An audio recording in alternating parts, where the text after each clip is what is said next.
Bismillahirrahmanirrahim. Assalamualaikum warahmatullahi wabarakatuh. Eh, Kali ini materinya tentang inheritance, warisan atau turunan ya, di bahasa pemrograman Python. Mohon maaf, lagi-lagi kemarin hari Jumat ada kegiatan yang tidak bisa saya tinggalkan terkait program studi. Jadi eh, saya lupa untuk mengisi kelas teori yang kemarin. Tapi intinya materi yang teori kemarin itu sudah saya bagikan minggu lalu, yaitu terkait dengan warisan atau turunan atau inheritance gitu ya. Kemarin kan prakteknya baru yang kelas sama objek. Nah sekarang bagaimana setelah membuat kelas sama objek, kita membuat turunan dari kelas tersebut. Turunan inheritance atau yang lainnya, maksudnya inheritance ini itu hampir di semua bahasa pemrograman itu ada. Ini kaitannya dengan bahasa pemrograman yang mendukung dengan konsep OOP atau Object Oriented Programming, gitu. Pemrograman berbasis objek, seperti itu. Python mendukung, nah karena sudah saya jelaskan di awal dulu, Python mendukung pemrograman berbasis objek. Pemrograman yang lain contohnya Java, ya, C# dan lainnya itu mendukung OOP juga. Bagaimana OOP atau turunan di bahasa pemrograman Python akan saya jelaskan di sini sekaligus untuk praktikumnya. Apa itu inheritance? Inheritance ini dapat membuat suatu kelas yang metode sama propertinya itu diturunkan atau diwariskan dari kelas yang lainnya. Jadi untuk membuat suatu metode sama properti itu kita tergantung dari kelas yang lainnya. Jadi kalau bicara tentang turunan berarti ada orang tua sama anak gitu ya. Nah di sini juga ada istilahnya namanya parent class. Ini sebagai kelas yang akan mewarisi metode sama properti ke kelas lainnya yang disebut dengan child class atau anak kelas. Jadi ada dua istilah. Ini sama dengan makhluk hidup, manusia, hewan. Kalau istilah inheritance itu ada yang namanya parent sama child. Gitu. Parent itu yang mewarisi, child itu yang diwarisi. Terkait apa yang diwarisi, metode sama propertiesnya. Nah, metode ini sama dengan function yang dulu sudah kita bahas. Properties itu kemarin sudah dibahas di minggu yang lalu. Oke, sekarang kita coba bagaimana membuat parent class gitu. Nah ini saya belum jelaskan. Saya di sini mempresentasikan dari website yang free. Teman-teman bisa buka untuk belajar bahasa pemrograman Python salah satunya atau bahasa pemrograman yang lainnya. Nah ini sudah terkenal dari dulu saya saat kuliah S1. Mungkin teman-teman sudah pernah membukanya. Silakan. Sini materinya banyak sekali. Ini free ya. Nah di sini keunggulannya teman-teman bisa langsung mencoba programnya tanpa membuka editor yang lainnya, semisal Visual Code atau yang lainnya. Nah, kita coba sekarang bahas cara membuat parent class ya. Ya, kelas yang menjadi parent itu sintaksnya itu sama dengan cara pembuatan kelas yang lainnya. Nah, contohnya seperti ini. Tidak ada ciri khusus untuk parentnya, tapi nanti yang ada ciri khususnya pada childnya, yang menandakan bahwa itu anaknya kelas yang mana itu. Tapi kalau yang parent tidak ada ciri khasnya, gitu ya. Nah, sekarang kita akan membuat kelas dengan nama person, namanya person. Kemudian ada first name sama last name sebagai propertiesnya, dan print name itu sebagai metode atau functionnya. Nah ini properties. first name, last name, kemudian print name sebagai metode atau fungsinya. Ini sama kayak praktikum yang kemarin sudah dipraktekkan. Kemudian kita akan memanggil kelas person untuk menjadikan objek dan kemudian mengeksekut metode dari print name. Nah, kita coba dengan cara klik try it yourself, itu akan diarahkan ke editor di website. Cara teman-teman bisa mengeditnya di sini. Misal namanya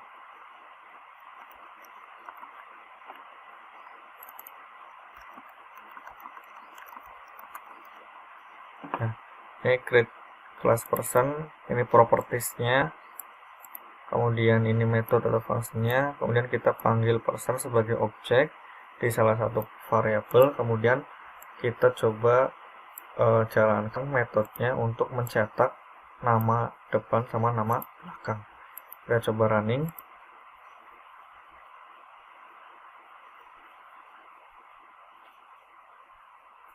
Nah, ini akan terganti nama saya karena sudah saya ganti di bagian sini.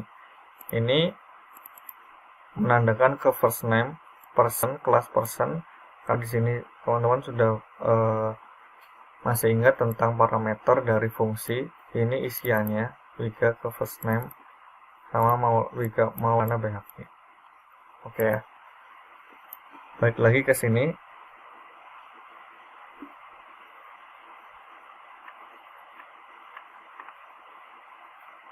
Save ini untuk menandakan untuk bukan parameter yang diisi ya, tapi ini menandakan untuk pengisian properties yang lainnya. Ini sebuah keyword yang memang harus diisi.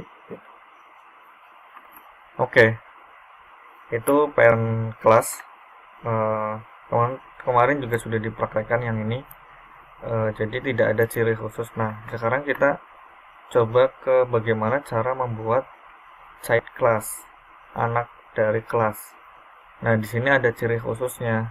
Kalau untuk membuat kelas yang memiliki keturunan dari kelas yang lainnya, nah di sini perlu membuat atau mengirim parameter dari parent kelasnya untuk dijadikan child class. Contohnya di sini. Tadi nama parent kelasnya person ya, sekarang kita membuat child classnya yaitu student. Cara pembuatan ini ada ciri khususnya yang sudah saya tadi jelaskan.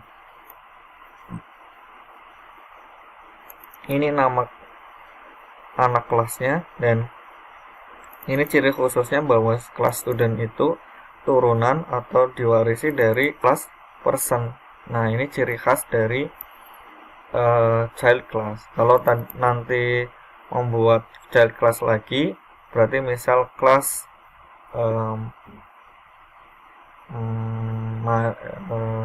kelas masyarakat, lalu berarti masyarakat dalam kurung person, seperti itu. Berarti bertanda bahwa student ini anak kelas dari person. Oke.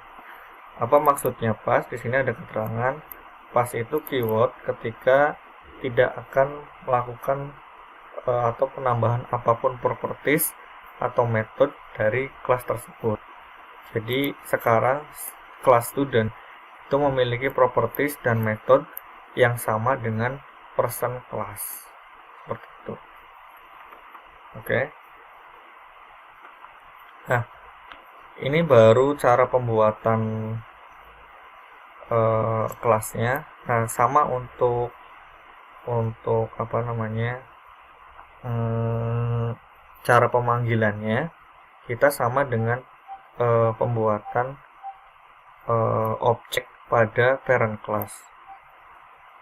Nah, kita coba menggunakan student class untuk membuat project dan mengeksekut print name. Nah, bedanya apa dengan yang tadi? Di sini bedanya yang tadi langsung ke kelas parentnya, ya. Kalau sekarang ini kodenya sama nih, X person, cuma bedanya di bagian kelas yang dipanggil di sini. X student, kemudian namanya. Loh, kalau sama kenapa perlu ada anak kelas gitu? Nah, ini untuk membedakan. Kalau misal tadi, misal person ini bisa bercabang ke apa aja, misalnya student, kemudian misalnya atau karyawan, terus dosen. Nah, itu akan memiliki anak kelas masing-masing yang akan mudah dalam mengidentifikasinya nanti. Nah, kalau misal tadi kan sama-sama person nih. Kalau di teori kemarin sudah saya bagikan gambaran dari parent class sama anak kelasnya gitu.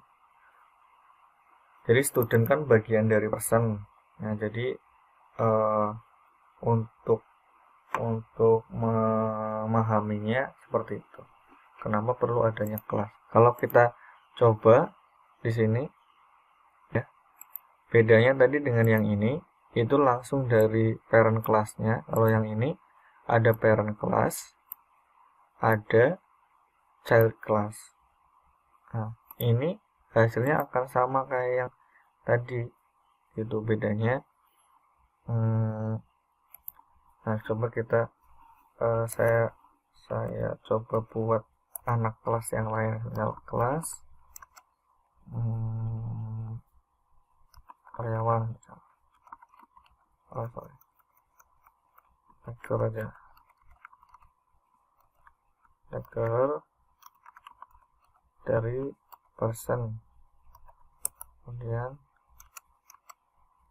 pas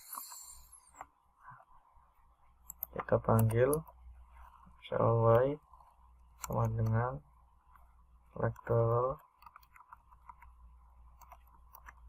atau person, lektor terus langsung namanya,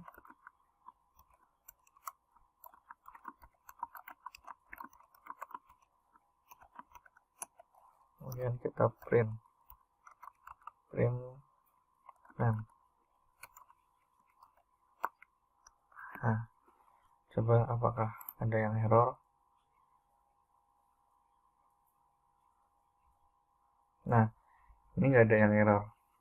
Ini ada dua anak kelas yang menandakan bahwa nanti ini person dari yang menandakan student, ini kelas yang menandakan nanti person untuk lektor. Kenapa kita perlu adanya anak kelas dan parent kelas? Saya jelaskan lagi. Nah, nanti gunanya parent class itu digunakan untuk mengambil metode dan properties yang umum dan bisa digunakan oleh semua anak kelas. Misal nama kan umum, semua student sama lecturer itu memiliki nama, betul. Nah, kalau ada yang umum, ada yang khusus, betul. Nah, misal nanti propertiesnya kan nggak semuanya nggak sama antara student sama lecturer. Last name sama first name itu properties. Nah, nanti di student misal punya name, kalau di lecturer kan nggak punya name. Di lecturer, di dosen punya NIDN. Nah, di sini kan nggak punya. Nah, berarti itu masuk properties yang ada di kelas anak kelas itu sendiri. Nah, kalau untuk mengambil properties yang umum, ada metode yang umum, kita ambil dari parent class seperti itu. Itu gunanya ada anak kelas dan parent class. Silakan teman-teman coba ya. Oke, itu baru ke anak kelas dengan properties yang sama dengan keyword pas. Kita lanjutkan.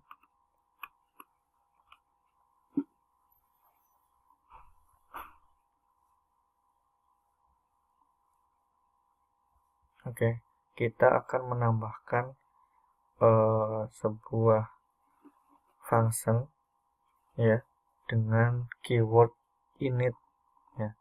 Tadi kita sudah menggunakan pas sebagai metode, berarti sama dengan yang parent kelasnya. Sekarang kita menggunakan init function. Ini automatically, secara otomatis setiap kelas itu digunakan akan membuat objek yang baru. Seperti itu. Contohnya seperti ini ya.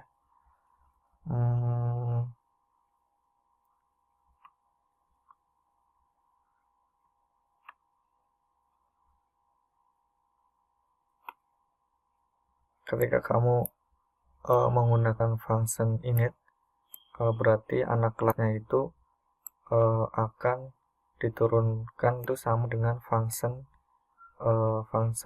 init dari parentnya. Itu nah di parent ini kita coba langsung sini. Nah di parent kelas kan ada init juga. Nah kalau kita menggunakan ini init gitu ya,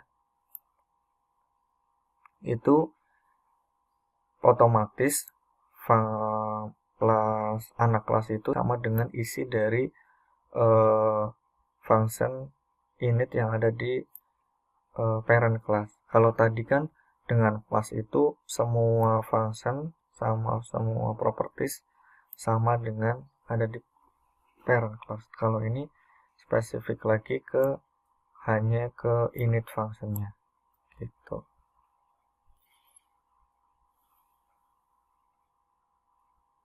Outputnya akan sama gitu.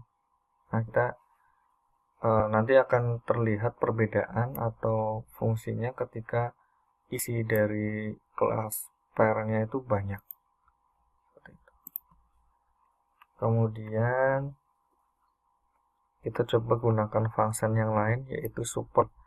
Ini function support ini keyword dari Python itu sendiri dan nggak boleh tulisannya beda, harus seperti ini. Ini underscore 2, kemudian init underscore 2 tutup kurung. Dan super juga tulisannya harus seperti ini, nggak boleh berbeda. Oke. Kemudian function super ini akan membuat kelas child ini diturunkan dari semua metode dan properties dari parentnya. Ini sama dengan pass yang tadi ya.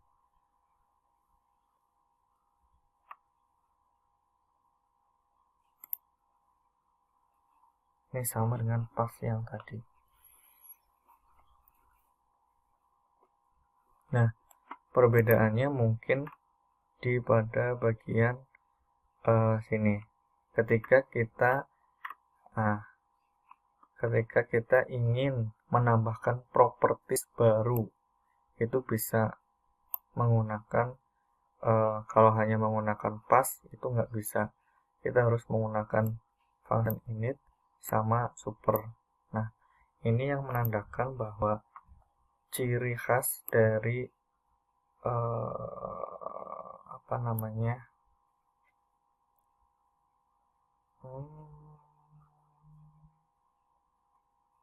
ciri khas dari anak kelas seperti itu.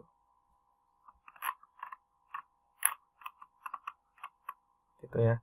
Di sini menandakan graduation years-nya itu 2019.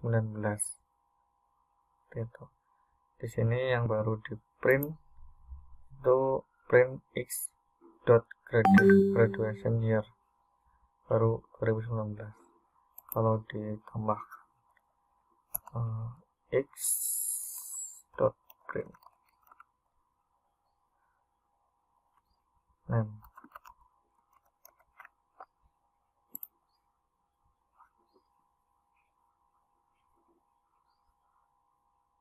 Nah,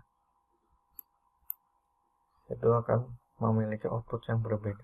Nah, ini yang dimaksud dengan ciri khas dari anak kelas per masing-masing kelas. Jadi student. Nah, dosen ada sih graduation year-nya karena dia sebagai student juga dulu pernah, tapi konteksnya kalau untuk identitas, katakanlah identitas dosen itu nggak nyambung. Makanya yang ini diletakkan di spesifik di anak kelasnya seperti itu. Kalau first name sama last name-nya ini masih ngambil dari apa namanya,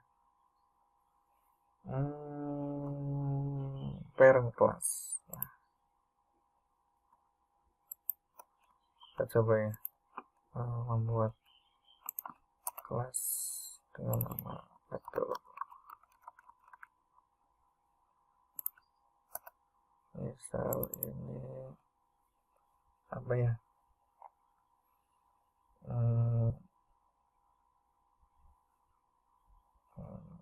graduation from.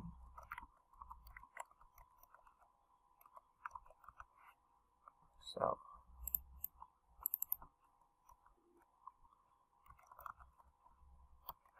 kita coba jadi apa enggak.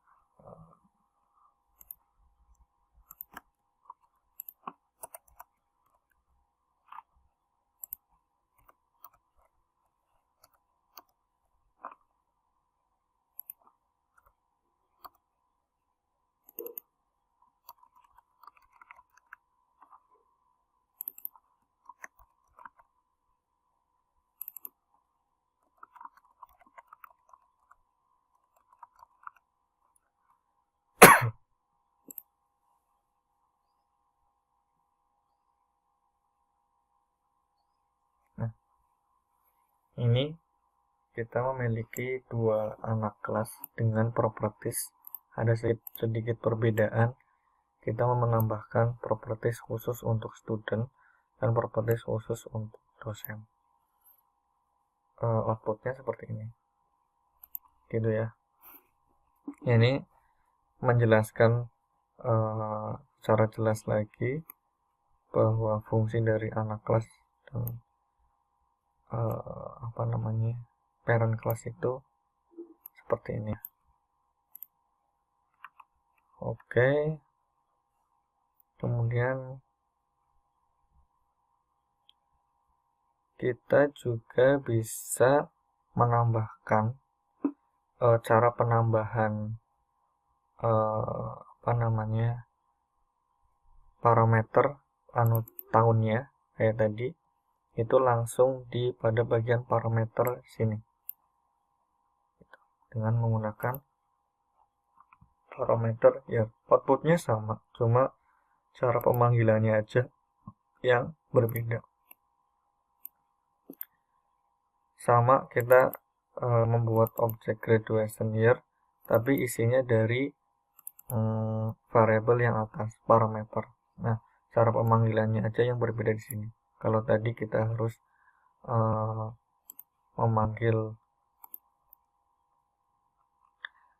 kita harus mengisi langsung di pada bagian sini tanpa mengambil dari parameter, kemudian cara pemanggilannya pun seperti ini.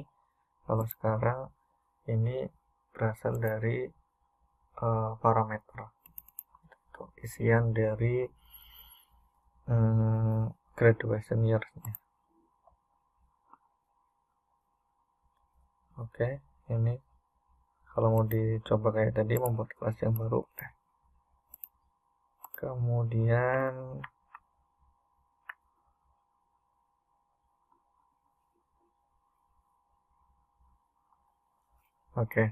ini penambahan function atau method pada bagian anak kelasnya, gitu. Penambahan method untuk misal keterangan outputnya welcome, itu dari sini welcome. Kenapa ada Mac Olsen? Nah, ini karena di sini kita mau ngeprint first name